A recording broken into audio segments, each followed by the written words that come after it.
Shalom Bapak Ibu. Saudara yang berada di rumah silakan berjabat tangan, kanan kiri muka belakang, katakan damai sejahtera bagimu, untuk berbagi sukacita. Damai sejahtera di hari yang penuh sukacita ini dikenal dengan hari kenaikan Tuhan Yesus Kristus. Warga GPIB lebih mengenal dengan hari pemuliaan Tuhan Yesus Kristus. Bapak Ibu kekasih di dalam Tuhan, seluruh yang saudara baca di Injil Markus pasal 16 ayat 9 hingga ayat yang ke-20 merupakan seluruh rangkaian simpulan. Simpulan dari rangkaian peristiwa kebangkitan sampai naik ke sorga. Apapun yang disebutkan dari ayat 9 sampai 20 itu, saudara bisa menemukannya di beberapa kitab yang lain, dari Injil Matius sampai kisah para rasul. Sebut saja misalnya ketika bicara tentang ayat yang ke-9, Yesus bangkit dan menampakkan diri, saudara bisa menemukan misalnya di Matius 26, Matius 27 tentang kebangkitan itu dan penampakan. Lalu ketika bicara soal ayat 12, coba lihat, ia menampakkan diri dalam rupa lain kepada dua orang. Saudara bisa menemukannya di Injil Lukas pasal 24 ayat 13 sampai 35 tentang penampakan di jalan Emmaus. Atau beberapa hal yang lain, misalnya ketika ayat 19 tentang naik ke sorga, saudara bisa merujuk kitab Kisah Para Rasul pasal 1 ayat 9 hingga ayat yang ke-11. Intinya saya mau bilang, Injil Markus pasal 16 ayat 1 sampai 20 ini rangkuman dari kisah kebangkitan hingga kemudian kenaikan Tuhan Yesus ke sorga. Ini catatan saya yang pertama. Yang kedua, Bapak Ibu, mari lihat ayat yang ke-15. Pada rangkaian kata-kata perpisahan sebelum naik ke sorga, ini yang menarik, ada perintah yang persis sama dengan Matius pasal 28. Tolong lihat ayat 15. Pergilah ke seluruh dunia, beritakanlah Injil kepada segala makhluk. Perintah ini seringkali disebut dengan amanat agung. Mohon maaf, walaupun secara pribadi saya tidak nyaman menggunakan istilah amanat agung. Seakan Matius pasal 28 ayat 19 sampai 20 itu lebih agung dari amanat-amanat Tuhan Yesus yang lain. Ya toh, kalau kita menggunakan istilah amanat agung, barangkali lebih tepat perintah terakhir sebelum naik ke sorga. Mungkin lebih nyaman seperti itu. Sebab segala perintah manapun tetap agung karena keluar dari mulut Tuhan Yesus. Perintah ini adalah beritakanlah kepada segala makhluk. Ini menarik, mau menunjuk pada tidak ada perbedaan apapun. Kebenaran tentang Yesus Kristus adalah Tuhan harus diberitakan sampai ke ujung-ujung bumi dengan konsekuensi begini: kalau mereka percaya, mereka diselamatkan; kalau tidak, mereka tidak diselamatkan. Ayat 16. Banyak kita mengabaikan ayat 16 ini. Rasanya ini lebih tepat diucapkan hanya untuk sesama kita orang Kristen. Kenapa? Enggak enak. Kok enggak enak? Nanti seakan mengatakan yang lain tidak diselamatkan. Saya mau bilang kepada saudara, dalam kapasitas Bapak Ibu saudara yang percaya pada Yesus Kristus, saya tidak mau bicara tentang ajaran agama lain, tetapi siapapun saudara, termasuk saya yang percaya pada Yesus Kristus, kita diingatkan pada ayat 16 bahwa mereka yang percaya dan dibaptis akan diselamatkan, dan mereka yang tidak berarti tidak diselamatkan. Titik, yang pakai koma, tegas. Saudara harus meyakini proses ini. Jangan lagi bilang, oh enggak kok di sana bisa. Enggak, sebagai orang percaya pada Yesus Kristus, saya enggak mau bicara agama lain. Saya minta saudara untuk berani berucap, berkata dan berani mengaminkan ini. Di luar Yesus Kristus tidak ada keselamatan. Ini catatan saya yang kedua. Yang ketiga, Bapak Ibu, saya suka ayat 16 ini harus dijelaskan karena nanti jadi repot pemahamannya. Tolong lihat, siapa yang percaya dan dibaptis akan diselamatkan. Orang cuma sampai ayat itu tidak tuntas, padahal ada komanya. Tetapi siapa yang tidak percaya akan dihukum. Akhirnya orang kemudian mendoktrin secara keliru kebenaran ayat 16 ini, bahwa walaupun terima Tuhan Yesus, tapi kalau tidak dibaptis maka tidak diselamatkan. Tolong lihat baik-baik ayat 16. Siapa yang percaya dan dibaptis akan diselamatkan, tetapi siapa yang tidak percaya akan dihukum. Fokus saudara di bagian akhir, yang tidak percaya akan dihukum. Yang percaya tapi tidak dibaptis bagaimana? Saya mau bilang hal yang penting kepada Bapak Ibu.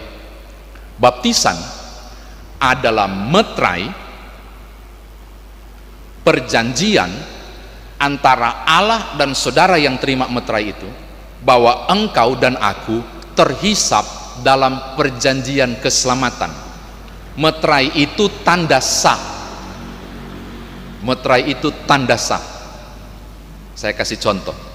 Ketika saya bikin perusahaan, ceritanya begitu, dan buat perjanjian, misalnya dengan Pak Siahaan di sebelah sini, kami punya 2 perusahaan, lalu kami buat perjanjiannya, bagi untung 50%, karyawan direkrut dari bla bla bla bla bla.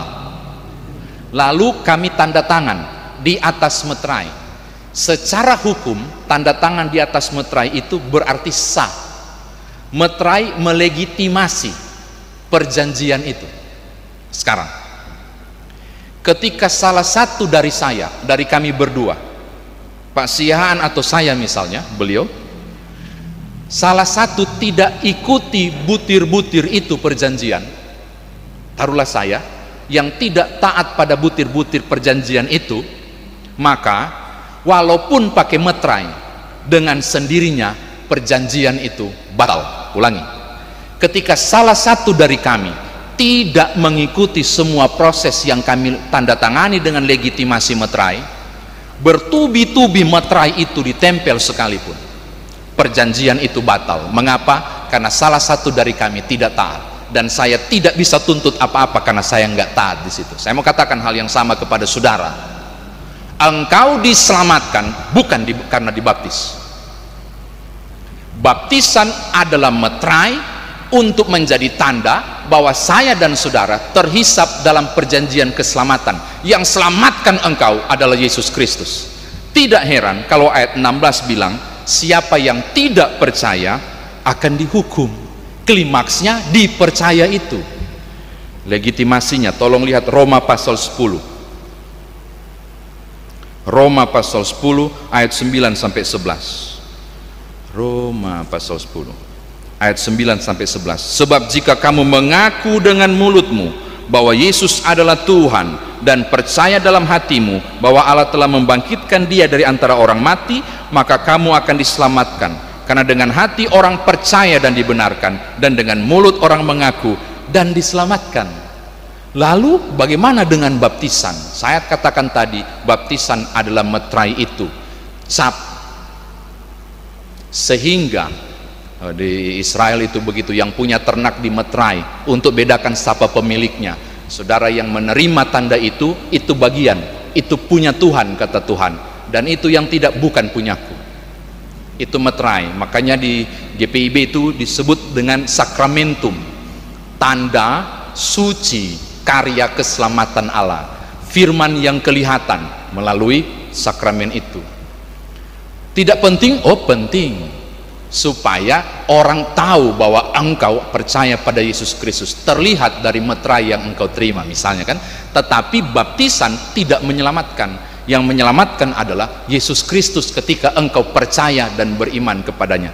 Saya harus meluruskan ini supaya jangan sampai ada seseorang tertentu yang barangkali sudah nggak bisa dibaptis, baru terima Tuhan Yesus, lalu sudah mau akhir hidupnya, mesti dibaptis, kalau tidak nggak selamat, padahal tinggal detik-detik terakhir, kesian. Dan dia berseru, Yesus Kristus adalah Tuhan.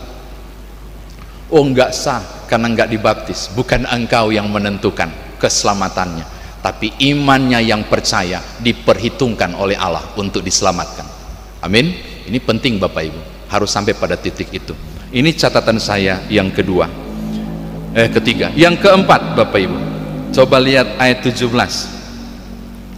Tanda-tanda ini akan menyertai orang-orang percaya. Tolong lihat ya, beritakanlah firman.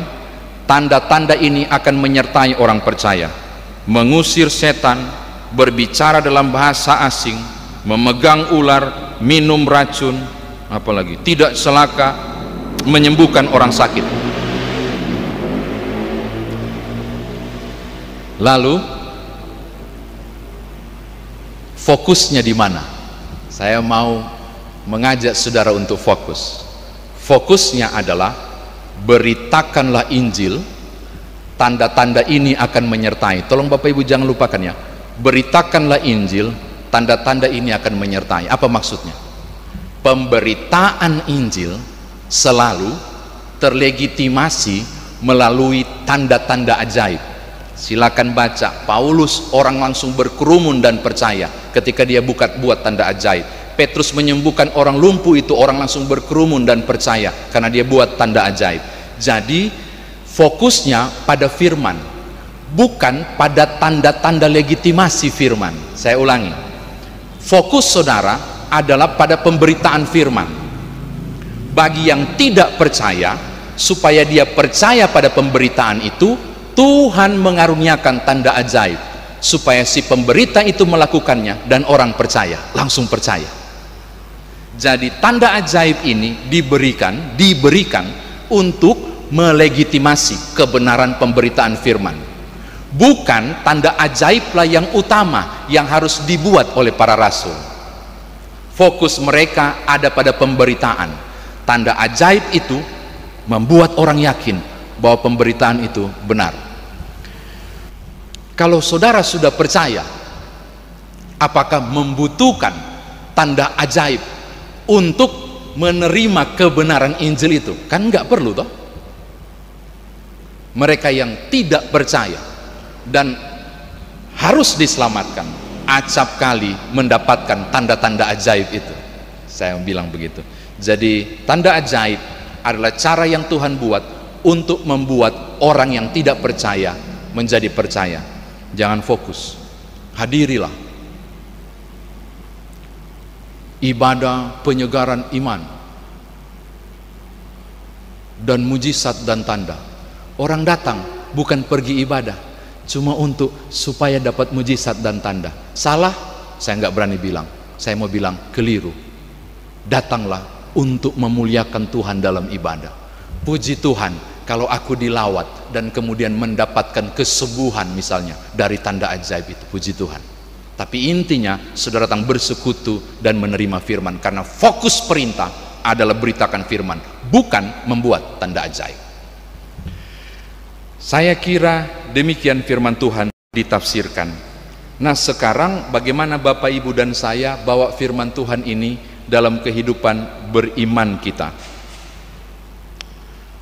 Tolong buka Roma pasal 10 tadi.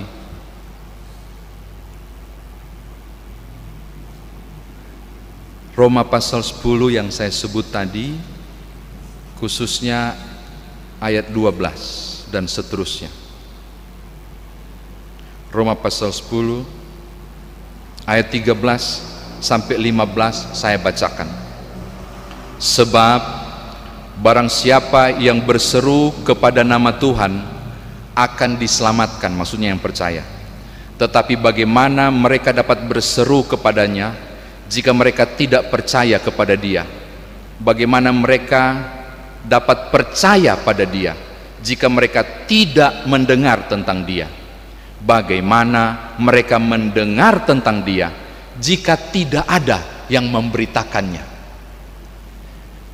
Tanggung jawab saudara dan saya adalah memberitakan firman.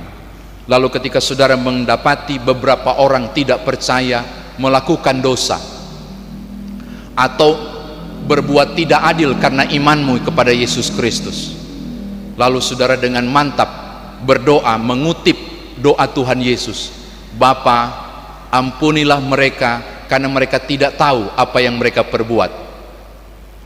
Salahkah? Enggak salah.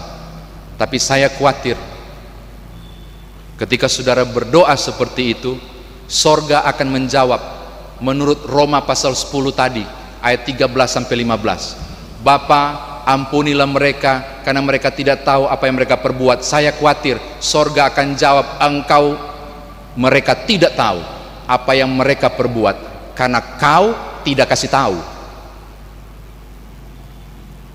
Bagaimana mereka mau percaya kalau tidak ada yang memberitakan? Bagaimana mau memberitakan kalau tidak ada yang utus? Hari ini kita mengingat lebih dari 2000 tahun yang lalu pengutusan itu sudah dibuat kepada gereja dan orang percaya. Jangan lagi terlalu pede untuk mengatakan ampunilah mereka. Khawatirnya aku dan engkau tidak pernah bersaksi tentang kebenaran hingga mereka yang salah tidak tahu tentang kebenaran. Yehezkiel 33 ayat 15, 16, 17 kurang lebih bilang begini, jika aku mendapati orang berdosa, ia berbuat dosa, engkau tidak menegurnya, orang itu aku hukum, tetapi aku meminta pertanggungjawaban nyawanya kepadamu karena orang tidak tahu kasih tahu. Ngeri loh Bapak Ibu, ketika baca Injil Markus ini saudara dan saya diingatkan sudah seberapa Bapak Ibu dan saya maksimal menjadi pemberita untuk menegur yang salah supaya kembali ke jalan yang benar. Karena kalau mereka tidak tahu apa yang mereka perbuat, berarti kita yang kena pertanggungjawaban nyawanya. Aduh, ini saya takut kalau bawa khotbah ini ada yang sudah bermain di kepala. Terus bagaimana caranya? Bawa Alkitab ke lorong-lorong, harus suruh bertobatlah, kerajaan Allah sudah dekat. Susah ya, toleransi beragama harus tetap ada toh. Kalau saya sederhananya, tunjukkanlah Yesus dalam hidup Bapak Ibu, dalam perkataan, tanggung jawab saudara di kantor, pergaulan saudara, cara saudara bertutur kata, manis banget, indah banget, menyentuh dan membahagiaan. Engkau tidak tergoda untuk korupsi, engkau tidak tergoda untuk bikin dosa dan salah. Ketika orang berjumpa dengan saudara yang model seperti itu, dia akan tertarik.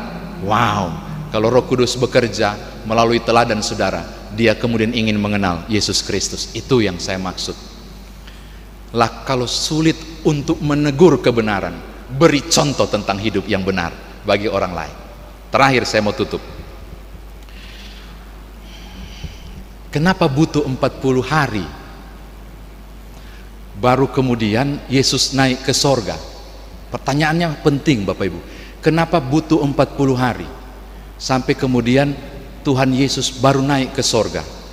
Malah beberapa daerah di kampung-kampung tertentu, termasuk tempat di mana saya dilahirkan, di Manado sana, itu dihubung-hubungkan. 40 hari itu Tuhan Yesus masih jalan-jalan dan menampakkan diri kepada murid, ya toh, butuh 40 hari. Lalu orang mulai hubungkan. Makanya kalau ada orang mati, dia akan baspok selama 40 hari. Ini cilaka ini. Mulai dihubung-hubungkan di sini. Kenapa Bapak Ibu butuh 40 hari? Sebelum saya jawab, saya mau kasih balik begini. Kenapa? Kasih balik dengan pertanyaan. Kenapa Yesus cuma butuh 3 hari untuk taklukan Lucifer dan mengalahkannya di alam maut? Kenapa? Tuhanmu dan Tuhanku cuma butuh 3 hari untuk menebus saudara dari maut. Kenapa? Cuma butuh 3 hari lalu dunia diselamatkan. Kenapa butuh 40 hari baru naik ke sorga? Sebab rupanya setiap selama dari kebangkitan sampai 40 hari kerjaan Tuhan Yesus cuma satu, menampakkan diri, ngajar ulang, yakinkan ulang. Apa maksudnya?